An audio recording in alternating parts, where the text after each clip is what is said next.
Ya teman-teman, salam satu hobi, satu Nusantara, Putra Serayu Breeding Farm. Nah, kali ini saya akan berbagi sedikit informasi tentang penyakit yang namanya gumboro. Ya, sedikit yang saya pelajari dan yang saya tahu, mudah-mudahan bisa bermanfaat nantinya buat teman-teman semuanya. Nah, penyakit gumboro.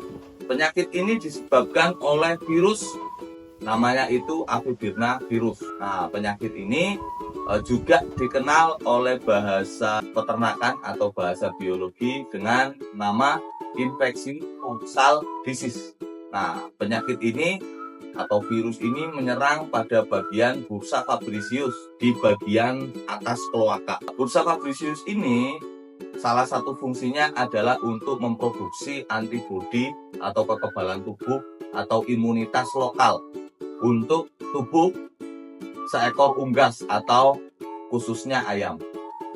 Nah, jika virus gumboro ini sudah menguasai bursa fabricius, maka bursa fabricius tidak akan bisa untuk memproduksi sel kekebalan tubuh atau imunitas, sehingga fisik dari ayam yang sudah terpapar itu akan semakin melemah, dan lama-kelamaan jika penyakit tersebut menjadi akut akan menyebabkan kematian. Nah, mungkin teman-teman sedikit asing dengan penyakit yang namanya gumboro ini, karena biasanya teman-teman sehobi populer dengan penyakit yang namanya AI atau avian influenza atau flu burung serta ND atau Newcastle disease, ya, atau biasa bahasa teman-teman sehobi itu aratan. Itu yang paling populer, paling familiar. Jadi jika ada teman-teman yang mengalami ayamnya itu sakit parah, teman-teman selalu menyimpulkan ayam tersebut terkena aratan atau flu burung atau ND. Padahal ada penyakit-penyakit lainnya yang tidak kalah berbahaya dengan ND serta AI, yaitu gumboro. Dikutip dari penelitian PT Medion, penyakit gumboro ini justru adalah penyakit nomor 1 di Indonesia yang menyebabkan kematian paling banyak, entah itu di ayam broiler, ayam petelur, ataupun ayam hobi, teman-teman. Nah, jadi nomor 1, yang nomor 2 itu ND, nomor 3 baru AI. Jadi justru penyakit yang namanya gumboro ini adalah penyakit yang paling berbahaya dan paling banyak menjangkit serta paling banyak menimbulkan kematian.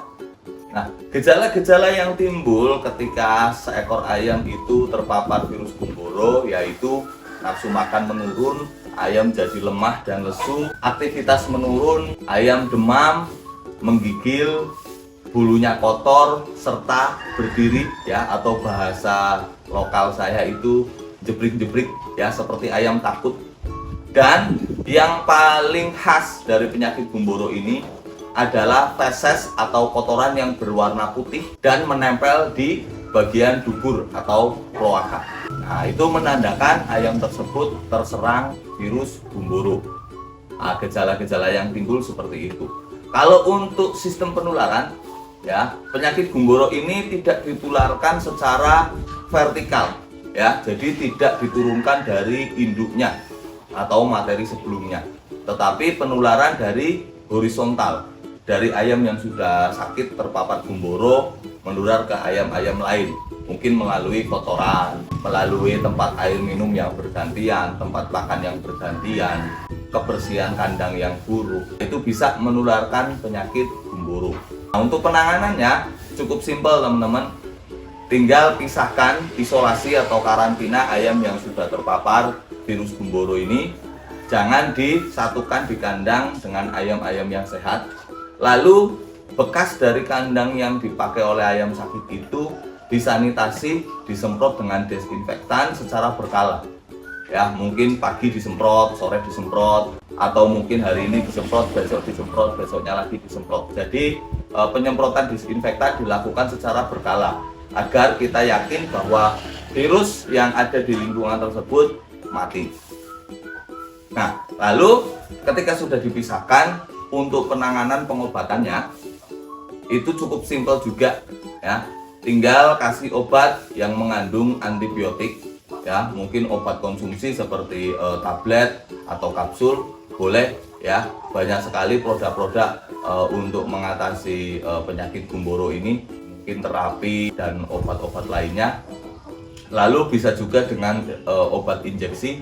Ya, saya rekomendasikan pakai Linfospect, Pendistrep, atau kalau mau yang lokal pakai Medoxy LA, atau bisa juga Neomeditril.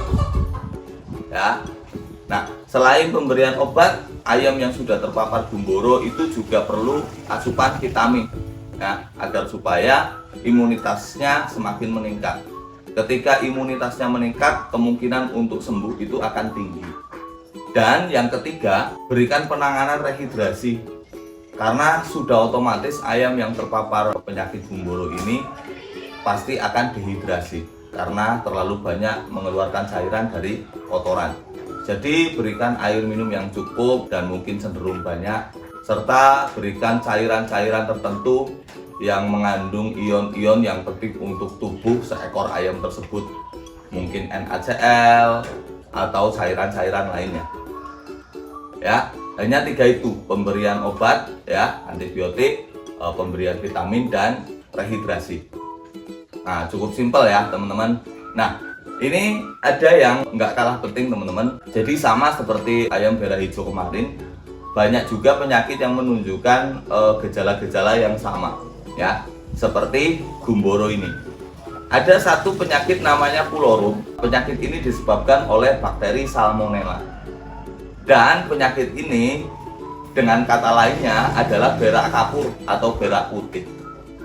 Sehingga gejala klinisnya atau gejala khasnya yaitu kotorannya juga berwarna putih, hampir sama seperti gumboro.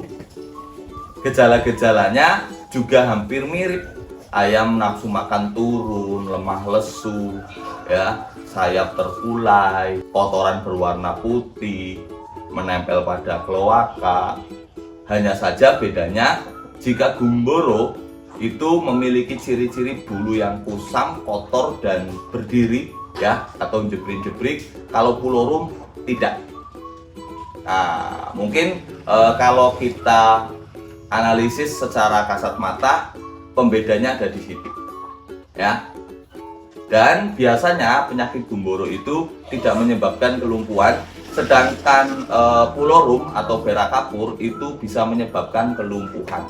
Informasi ini juga tidak saya dapatkan hanya dari googling saja, ya. Kebetulan dulu saya sekolahnya di peternakan, sehingga sedikit banyak itu tahu dan memahami tentang macam-macam penyakit yang bisa menyerang unggas, penyakit yang disebabkan oleh virus, bakteri, ataupun jamur. Nah, mungkin sedikit banyak bisa membantu buat teman-teman semua. Salam satu hobi, satu Nusantara, Putra Serayu Breeding Farm.